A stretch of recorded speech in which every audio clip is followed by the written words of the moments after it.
মৰমৰ ছাত্ৰ-ছাত্ৰী আমি অনুশীলনী 2 এৰ অংকসমূহ কৰি আছিলোঁ আমি আগৰ ভিডিঅ'ত 1 পৰা 4 লৈকে আলোচনা কৰি গলো আজি আহা ইয়াৰ 5 নম্বৰটো কৰো 5 নম্বৰটো চোৱা কি কৈছে 5 নম্বৰটো কৈছে উত্তৰ বা সমাধান উত্তৰ বুলি কৈছে 13799 হল একক দশক শতক হাজাৰ 13799 বা 13799 ৰ ঠিক পিছৰ চাৰিটা ক্ৰমিক পূৰ্ণ সংখ্যা লিখা অৰ্থাৎ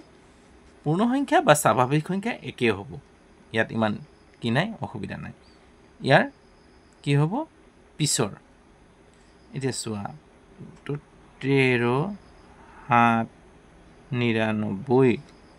হল 99 ৰ ঠিক পিছৰ চাৰিটা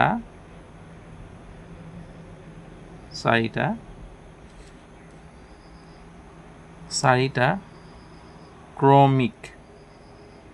হল পূৰ্ণ সংখ্যা কেইটা হল চাৰিটা লিখিব লাগে নহয় এটা ইয়াৰ পিছৰ হলে মানে কি যোগ কৰিব লাগিব পৰৱৰ্তী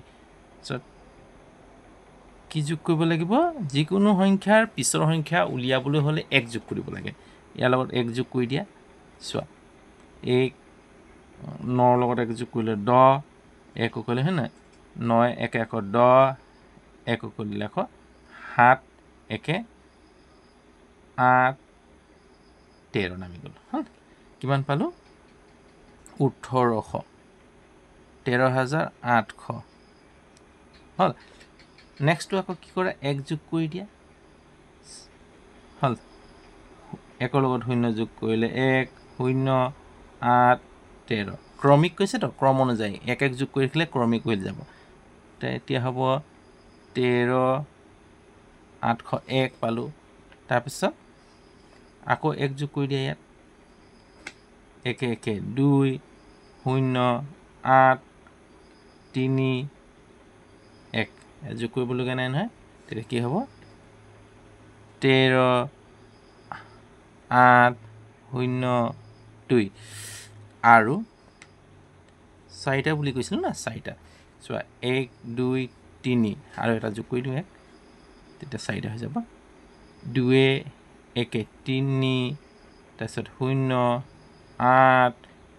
3 1 13803 হল একেটা হৈছে 13799 ৰ ঠিক পিছৰ 4টা ক্ৰমিক সংখ্যা ক্ৰমিক পূৰ্ণ সংখ্যা হল ক্ৰমিক মানে ক্ৰম অনুযায়ী মাজত বেলেগ সোমাব নালাগিব 1 2 3 এনেকৈ সিৰিয়েল হল এটা পালো আমি সিৰিয়েল নাম্বাৰ কেইটা একেটা হ'ব অৰ্থাৎ পিছৰ কোৱাৰ লগে লগে 1 যোগ কৰিবা আগৰ কোৱাৰ লগে লগে 1 বিয়োগ কৰি দিবা ওলাই যাব দেই আগৰ ক'লে 1 বিয়োগ হ'ব পিছৰ ক'লে 1 যোগ হ'ব দেখোন নেক্সটটো কি কৈছে 110 110 আৰু 178 178 ৰ মাজৰ কিমানটা পূৰ্ণ সংখ্যা আছে অৰ্থাৎ কি পালো আমি উত্তৰ 110 আৰু 178 ৰ মাজত কিমানটা মাজত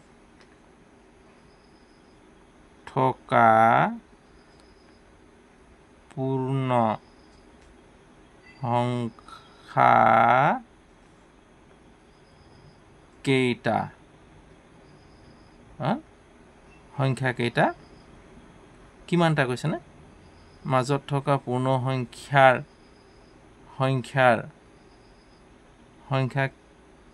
সংখ্যা কেইটাৰ সংখ্যা আকৌ সংখ্যা কেইটাৰ সংখ্যা হয় নহয় সংখ্যা কেইটাৰ সংখ্যা এটা কেইটা সংখ্যা হ'ব কিমানটা পূৰ্ণ সংখ্যা আছে কিমানটা আছে থকা পূৰ্ণ সংখ্যা কেইটাৰ সংখ্যা এটা সব কি কৰিবা 178 পাতি লবা ইয়াতে পাতি দিছো 178 ডাঙৰ তালত 110 টো কি কৰা বিয়োগ কৰি দিয়া ওলাই যাব 8 ৰ পৰা 0 গলে 8 7 ৰ পৰা 1 গলে কিমান 6 হল 8 ৰ পৰা 0 গলে 8 হল 7 ৰ পৰা 1 গলে 6 7টা আছিল এটা গুছি গল কি 6 1 ৰ পৰা 1 গলে 0 তাৰ মানে কি আছে সংখ্যা কেইটা সংখ্যা আছে 68 হল 110 আৰু 178 ৰ মাজত থকা পূৰ্ণ সংখ্যা কেইটাৰ সংখ্যা হল 68 পূৰ্ণ সংখ্যা কেইটাৰ সংখ্যা হল 68 টা লিখিব লাগিব কিমান 68 টা সংখ্যা কেইটা কিমান 68 টা কাৰণ 110 আৰু 78 ৰ মাজত 68 টা পূৰ্ণ সংখ্যা আছে এনেকৈ লিখিব পাৰা দেই 110 আৰু 178 ৰ মাজত 68 টা পূৰ্ণ সংখ্যা আছে হল এনেকৈ লিখি দিব পাৰা একো নহয় কি কৰিব লাগিব ইমানে বুজি লোৱা বিয়োগ কৰি দিব লাগিব কোনো সংখ্যা দুটাৰ মাজৰ সংখ্যাৰ সংখ্যা উলিয়াবলৈ হলে বিয়োগ কৰি দিলে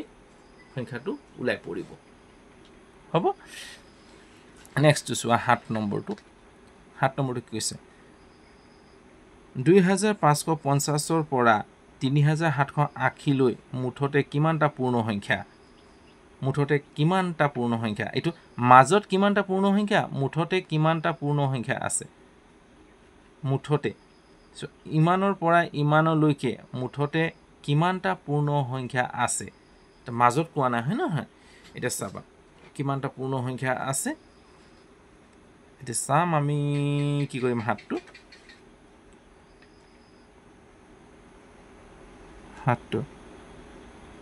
উত্তৰ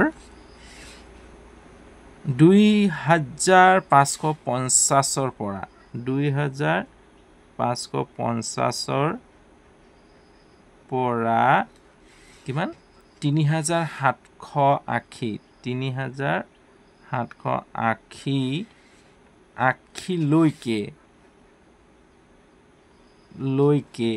লৈকে মুঠ হল মুঠতে এটা কি কৰিম আমি 3780 ৰ পৰা কি কৰিম আমি 3780 ৰ পৰা 2550 বিয়োগ কৰি দিয়া প্ৰথমতে বিয়োগ কৰি দিম হ'ব দেখো 0 ৰ পৰা 0 গলে 0 হ'ব 8 ৰ পৰা 5 গলে কিমান 3 হয় নহয় 8 ৰ পৰা 5 গলে 3 হ'ব সো 8 ৰ পৰা 5 গলে 3 আমি বিয়োগ অংক শিকিছো নহয় তে 7 ৰ পৰা 5 গলে 2 তাৰ পিছত 3 ৰ পৰা 2 গলে 1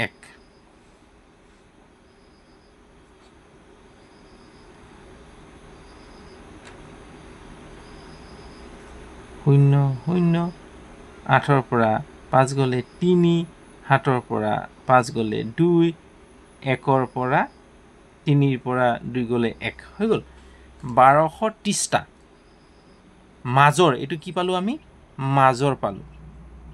মাজৰ সংখ্যা কিন্তু এইটো এটা নিজে এটা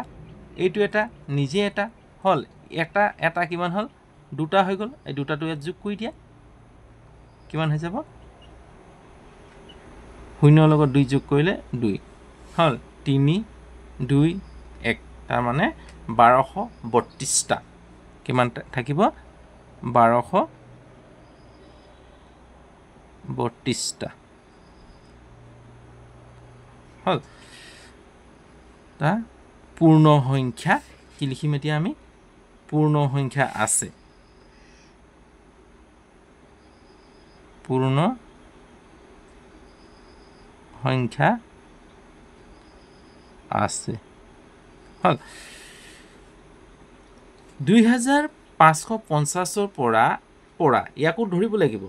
3780 লৈকে হল প্ৰথমতে ইহত দুটাৰ মাজৰ উলাই ললো মাজত আছে 1230টা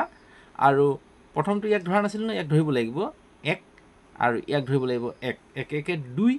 হল 2 ৰ লগত এই 1230 ৰ লগত 2 যোগ কৰিলে কিমান হ'ব 1232 হল তাৰ মানে এই 225 সেই সংখ্যাৰ আৰম্ভণি আৰু অন্ত কি হৈছে 3780 তাৰ মানে 3780 ৰ পৰা 2500 2550 বিয়োগ কৰিলে মাজৰটো পোৱা যাব এটা মাজৰ আৰম্ভণিত আছিল 2550 তাৰ মানে হি এটা সংখ্যা 3000 অন্তত কি আছিল 3780 ই এটা সংখ্যা গতিকে এটা দুটা 30 31 32 তাৰ মানে 1232 মানে 1000 কিমান পালো 1232টা পূৰ্ণ সংখ্যা আছে হ'ব আজিলৈ হ'ব এই ভিডিঅ'ত মই তিনিটা অংক সামৰি ললো ইয়াৰ নেক্সটটোত মই নেক্সট অংকসমূহ নেক্সট ভিডিঅ'ত দিবলৈ চেষ্টা কৰিম যাতে ভিডিঅ'টো দীঘল নহয় সেইবাবে মই অলপকৈ শিকাবলৈ চেষ্টা কৰি আছোঁ যদি মোৰ শিকোৱাৰ পদ্ধতিত তোমালোকে সন্তুষ্ট তেতিয়াহ'লে ভিডিঅ'টো লাইক কৰিবা আৰু সাবস্ক্ৰাইব কৰি ল'বা এই চেনেলটো যদি সাবস্ক্ৰাইব কৰা নাই লগতে লাইক শ্বেয়াৰ আৰু কমেণ্ট কৰিবলৈ নাপাহৰিবা আৰু এটা কথা কৈ থওঁ যাতে তোমালোকে ভিডিঅ'সমূহ চোৱাৰ পিছত মোক ফিডবেক দিয়া আজিলৈ হ'ব ইয়াতে ৰাখো বাই